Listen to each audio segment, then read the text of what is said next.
Welcome to Week 6, the Friday Midnight Reactions podcast. Not as crazy as last week, guys. And when I say guys, my two colleagues who join me on a weekly basis, the championship coach, Eric Kurle, and the computer guru from the Tri-Cities, Matt Evans, to talk about what has gone on in Washington high school football. Let's go through the top 25 scoreboard, and it pretty much played out almost status quo. Number 1, O'Day, 44-0 over Garfield. Number 2, Gonzaga Prep, 63-0 over Shadle Park. Number 3, Lake Stevens, 42-0 over Jackson. Number 4, Eastside Catholic, 42-0 over Roosevelt. Mount Tahoma, number 5, beats Bellarmine Prep, 35-13. Number 6, Puyallup, no problem after their big win Saturday night, beats South Kitsap on Thursday, 60-0.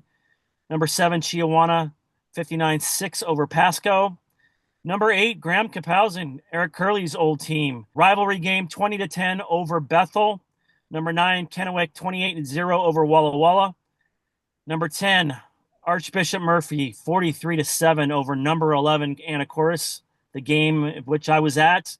Number 12, Sumner, 50-0 over Rogers at Puyallup. Number 13, Linden, 27, Squalicum, 17. In a game, the Lions were down 14-0 to those upset-minded 2 weeks in a row Storm, but did prevail in that game. Number 14, Bellevue, 21-20 over Skyline. Number 15, Tumwater, 63-13 over Black Hills. Number 16, Moses Lake, 42-7 over Post Falls of Idaho. Number 17, Enumclaw, 56-13 over Kent Meridian. Number 18, Lakes, 48-7 over Peninsula. Number 19, Royal, 50-3 over Prosser on Thursday night. Number 20, Richland, 63-6 over the New School, Sageview. Number 21, Curtis, 46-13 over Emerald Ridge, also on Thursday night. Number 22, Rainier Beach, 50-10 over Bishop Blanchette. Number 23, Glacier Peak, 58-0 over Cascade of Everett. Number 24, Camas, 56-7 over Monroe. And number 25, Cedro Woolley, 49-21 over Marysville Getchell. Matt Evans, when you look at these scores, what hits your brain? Well, this week obviously was not as intense as last week. We did some great games. I mean, that Bellevue Skyline game came down to the last possession. I thought that Prosser Royal might be a little closer than that. And then, that Archbishop Murphy Anacortes score was just not one I was expecting to see. I had that game on NFHS and not NFHS on Huddle, but that was definitely a surprising result, if you ask me. I have a sneaking suspicion we're going to hear from the championship coach about his old team tonight against Bethel, but I'll ask him in a general sense. Eric, what about the scoreboard hit you? Well, a couple things. The GK Bethel game, I did watch it. It was AJ got knocked out of that game early. Don't know he's on crutches.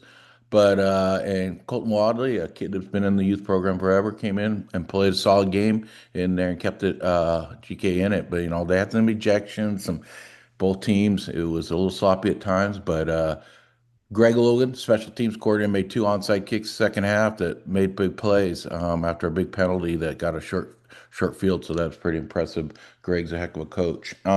Also, Press, I think we got to be legit with Mount Tahoma and Lakes. Press and O'Day, throwing Kennewick in that situation, Eastside Catholic, in that 3A football.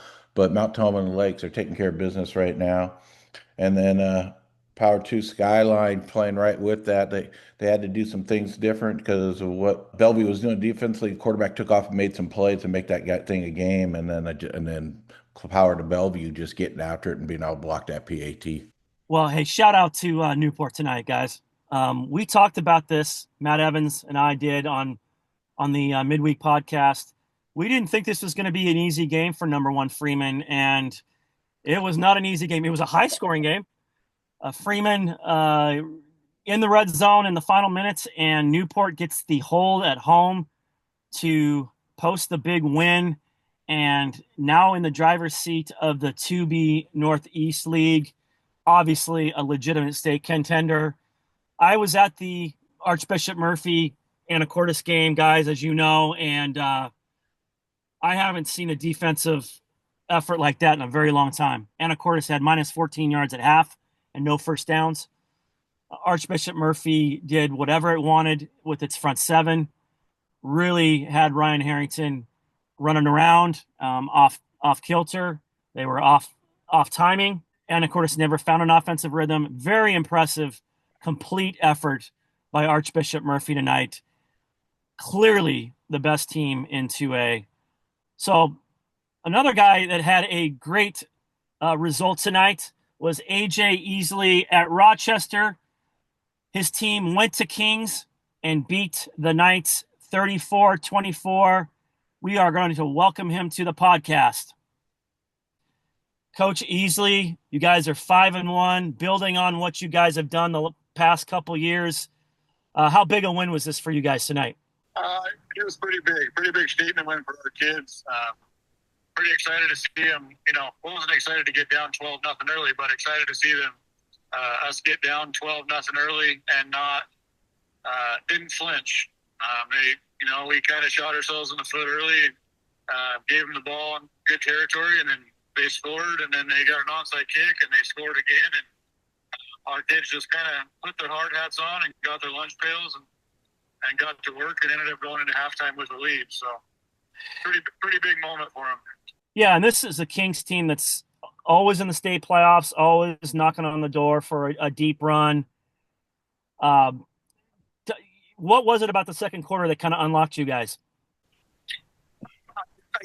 I think one of the hard things about our offense is, as you guys probably know, we run teams.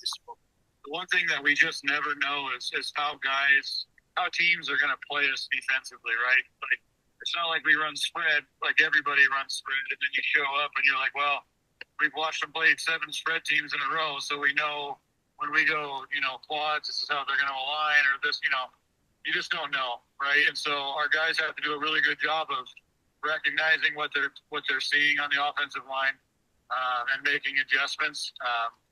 And sometimes, like tonight, you kind of lean on your horse, and Ethan hasn't had to have a 25 carry night, and he did tonight. And it was good to see him kind of get back into that groove of being the workhorse. Yeah, you talked about Ethan. That was his role last year, but you've had 3 guys that have all been averaging well over 100 yards a game among the state rushing leaders: Maddox Rogers, Xander Peterman, and of course, Ethan Rodriguez. What's it like having those 3 running backs, all productive, all in your stable, operating this power run attack that you have? Yeah, so, sometimes it's obviously always it's really nice to have all those guys. I feel like we have 3 guys that sit on the bench on offense that could do the similar things, that are just good athletes. And sometimes it's kind of hard because you feel like tonight I think Xander only had 3 carries, and the nice thing about all 3 of those guys is they're so unselfish. I went to Xander one time in the third quarter and I said, man, I feel bad. I want to get you going. And he didn't even let me finish the sentence. He said, Coach, I want to win. I don't care. Give him the ball. Well, I'll go block. I don't care. So AJ Easley, the coach of Rochester, big 34-24 road win at Perennial Power Kings to move to 5-1. Coach, congratulations on keeping it rolling. I know you've got Monty here coming up as you try and get things done in the 1A Evergreen. Appreciate you joining the podcast. Best of luck moving forward. You betcha. I appreciate it, guys. Thank you. Let's get on with our final segment, our hot takes segment. Matt Evans, you always bring the heat. What is your hot take from week 6?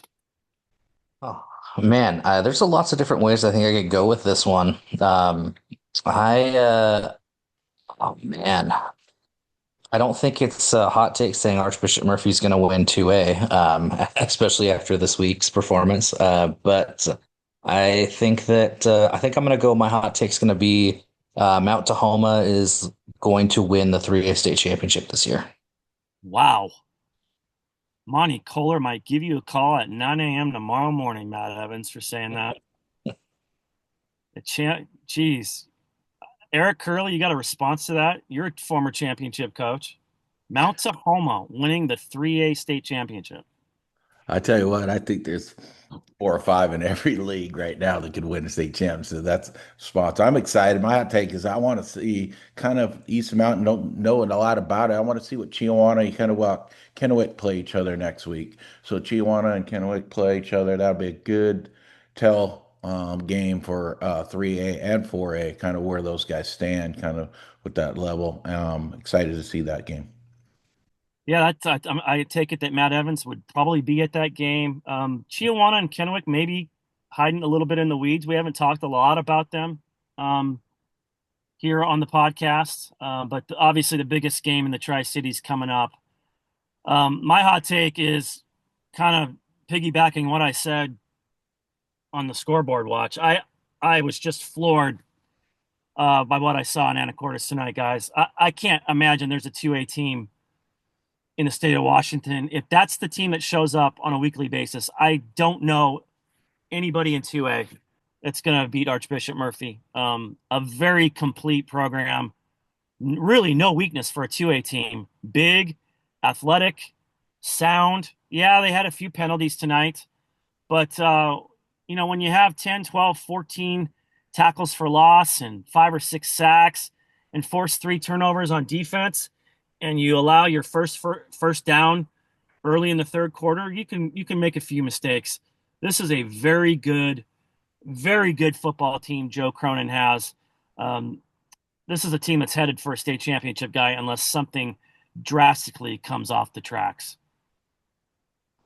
Well, that's it for our Week 6 Midnight Reactions podcast for Football Friday.